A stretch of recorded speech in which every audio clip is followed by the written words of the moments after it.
Hello दोस्तों, नमस्कार। आप साथियों का स्वागत है आपके अपने यूट्यूब चैनल एक्सेस एकेडमी पर। आउटसोर्सिंग भर्तियों को लेकर के बड़ी अपडेट इस वक्त निकलकर सामने आ रही है, जहां पर सरकार का बड़ा फैसला और मुख्य सचिव का ऑफिशियल आदेश जारी हो चुका है। आउटसोर्स संविदा भर्तियों पर राज्य सरकार की तरफ से प्रतिबंध लगा दिया गया है। सभी विभागों में रिक्त पदों पर नियमित चयन प्रक्रिया से नियुक्तियां की जाएंगी और इसके साथ साथ नियमितीकरण का इंतजार कर रहे युवाओं के लिए भी बड़ी अपडेट निकलकर सामने आ रही है, जिसको आप सभी के साथ इस वीडियो के माध्यम से डिस्कस करने वाले हैं। आप सभी से निवेदन है कि वीडियो को बिना स्किप किए हुए अंत तक देखें, जिससे वीडियो में शेयर की गई सारी जानकारी को आप आसानी से समझ सकें। वीडियो में आगे बढ़ने से पहले छोटी सी रिक्वेस्ट है, प्लीज वीडियो को लाइक करें, दोस्तों में शेयर करें। जितने भाई बहन चैनल पर पहली बार विजिट कर रहे हैं और अभी तक चैनल से नहीं जुड़े तो प्लीज चैनल को सब्सक्राइब करके बेल आइकन जरूर दबाएं आगे की लेटेस्ट तथा ऑफिशियल अपडेट पाने के लिए। तो आइए दोस्तों, शुरू करते हैं आउटसोर्स भर्तियों को लेकर के आ रही धमाकेदार अपडेट का यह वीडियो। दोस्तों, जैसा कि आप सभी लोग जानते हैं, उत्तर प्रदेश के साथ साथ देश के सभी राज्यों में विभिन्न सरकारी विभागों में कार्यरत आउटसोर्सिंग संविदा कर्मी जो होते हैं उनका लगातार शोषण होता है और इसी को लेकर के राज्य सरकार की तरफ से एक बड़ा फैसला लिया गया है, जिसमें विभागों में नियमित भर्तियां किए जाने की घोषणा कर दी गई है और संविदा के बिहार पर जो आउटसोर्सिंग भर्तियां होती हैं उन पर प्रतिबंध लगा दिया गया है। युवाओं को शोषण से निजात दिलाने का एक सबसे बेहतरीन जो तरीका है वो एकमात्र यही तरीका है कि जितने भी विभागों में रिक्त पद हैं उनमें नियमित चयन प्रक्रिया को लागू करते हुए रेगुलर भर्तियां की जाएं। आउटसोर्स तथा संविदा भर्तियों को पूर्ण रूप से रोका जाए। कोई भी आउटसोर्स सेवा निगम किसी भी राज्य में आउटसोर्स कर्मियों के शोषण को पूरी तरीके से रोक नहीं सकता है और इसी के मद्देनजर ये जो है बड़ा फैसला राज्य सरकार की तरफ से लिया गया है। इसको लेकर के विस्तृत दिशा निर्देश मुख्य सचिव की तरफ से ऑफिशियल लेटर के रूप में जारी कर दिए गए हैं। क्या है डिटेल जानकारी, उस पर बात करते हैं। तो साथियों, यहां पर आप सभी लोग देख सकते हैं कि आउटसोर्स व संविदा भर्ती पर रोक, 70,000 कर्मियों पर लटकी तलवार, विभागों में रिक्त पद नियमित चयन प्रक्रिया से भरे जाएंगे। मुख्य सचिव आनंद वर्धन ने जारी किया आदेश, आदेश का पालन नहीं किया तो होगी कार्रवाई। खबर दोस्तों उत्तराखंड सरकार की तरफ से ये आदेश निकलकर सामने आ रहा है। क्या है खबर, बात करते हैं। तो प्रदेश में सरकारी विभागों में नियमित पदों पर दैनिक वेतन, संविदा, कार्य प्रभारित, नियत वेतन, अंशकालिक, तदर्थ और आउटसोर्स माध्यम से नियुक्तियों पर पूरी तरह रोक लगा दी गई है। इन पदों पर चयन प्रक्रिया से भरा जाएगा। शनिवार को मुख्य सचिव आनंद वर्धन ने इस संबंध में आदेश जारी किया है। वर्तमान में लगभग 70,000 नियमित पदों पर आउटसोर्स एवं अन्य अस्थायी व्यवस्था से कर्मचारियों की तैनाती की गई है। इस आदेश से एक ओर इन कर्मचारियों के भविष्य पर तलवार लटक गई है, दूसरी ओर रिक्त पदों पर शीघ्र नियमित भर्ती का रास्ता भी साफ हो गया है। आउटसोर्स समेत विभिन्न माध्यम से अभ्यर्थी जो है अस्थायी व्यवस्था के रूप में बड़ी संख्या के रूप में कर्मचारियों के कार्यरत रहने से विभागों का जो कामकाज का संचालन वो भले ही फौरी तौर पर राहत मिल रही हो, लेकिन सरकार को कई मोर्चों पर चुनौती से भी जूझना पड़ रहा है। आउटसोर्स एजेंसी उपनल के माध्यम से लगभग 21,000 कर्मचारी विभिन्न विभागों में कार्य कर रहे हैं। ये कर्मचारी नियमितीकरण की मांग कर रहे हैं। हाईकोर्ट और सुप्रीम कोर्ट ने भी इन कर्मचारियों को लेकर सरकार को नीति तय करने को कहा है। इसी प्रकार अन्य विभागों में भी आउटसोर्स एजेंसियां या अस्थायी व्यवस्था पर कार्यरत कर्मचारियों की ओर से भी सरकार को न्यायालय में चुनौती दी गई है।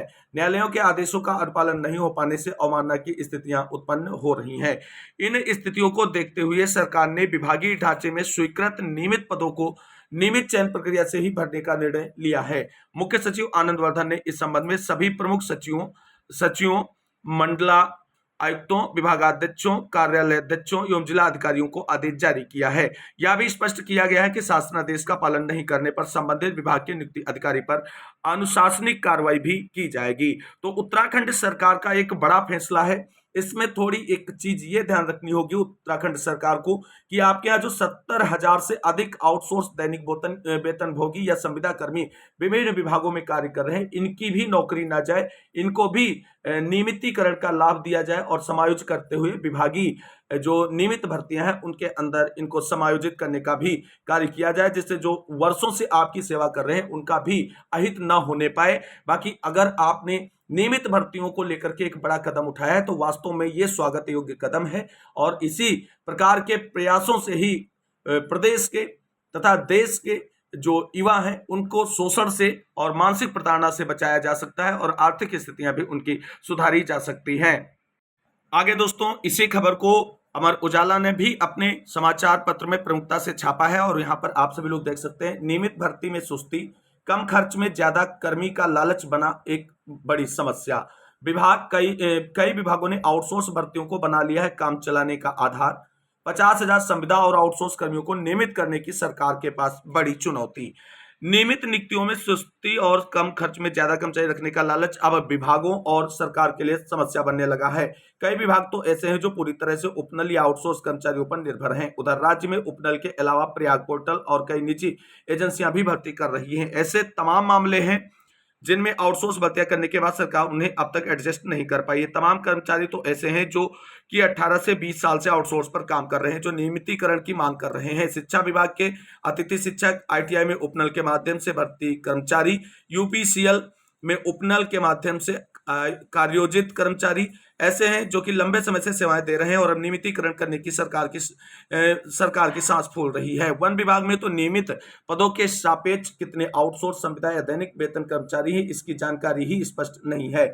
समय समय पर विभागों ने नियमित भर्तियों की प्रक्रिया आगे बढ़ाने के बजाय आउटसोर्स संविदा को चुना।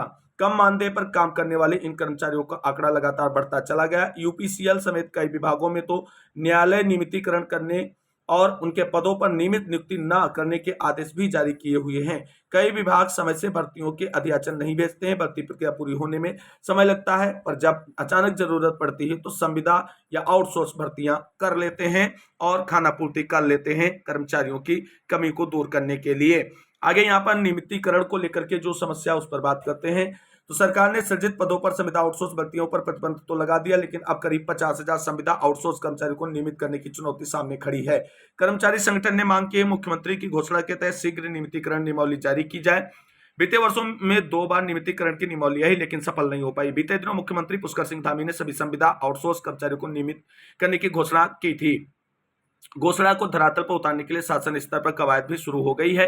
विभागों से डाटा मांगा जा रहा है। इसी बीच नई संविदाएं आउटसोर्स भर्तियों पर प्रतिबंध के बाद कर्मचारी संगठनों ने फिर नियमितीकरण की मांग तेज कर दी है। राज्य कर्मचारी संयुक्त परिषद के अध्यक्ष अरुण पांडे का कहना है कि प्रदेश के मुख्यमंत्री ने नियमित करने की घोषणा की थी, उसे तत्काल लागू किया जाए ताकि वर्षों से बेहद कम वेतन मानदेय पर सेवाएं दे रहे कर्मचारियों को इसका लाभ मिल सके। उनका कहना है कि नए सिरे से उपनल या आउटसोर्स भर्तियां रोकने से उन्हें कोई समस्या नहीं होगी।